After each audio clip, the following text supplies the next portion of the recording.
Yes, we're bored. We're all bored now. But has it ever occurred to you, Wally, that the process that creates this boredom that we see in the world now may very well be a self-perpetuating, unconscious form of brainwashing created by a world totalitarian government based on money, and that all of this is much more dangerous than one thinks, and it's not just a question of individual survival, Wally, but that somebody who's bored is asleep, and somebody who's asleep will not say no?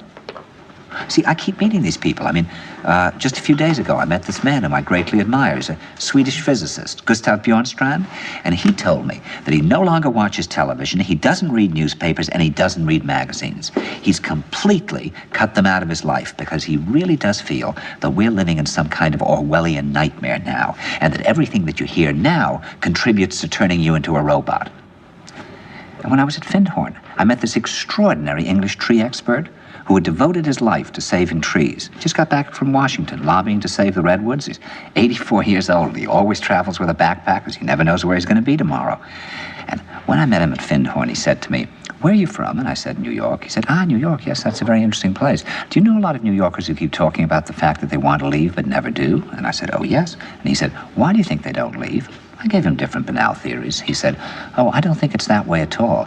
He said, "I think that New York is the new model for the new concentration camp, where the camp has been built by the inmates themselves, and the inmates are the guards, and they have this pride in this thing they've built. They've built their own prison, and so they exist in a state of schizophrenia, where they are both guards and prisoners, and as a result, they no longer have, having been lobotomized, the capacity to leave the prison they've made, or to even see it as a prison."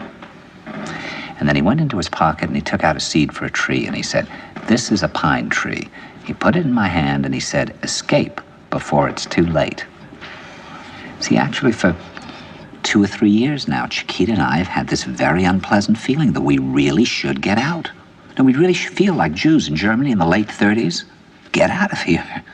Of course, the problem is where to go, because it seems quite obvious that the whole world is going in the same direction.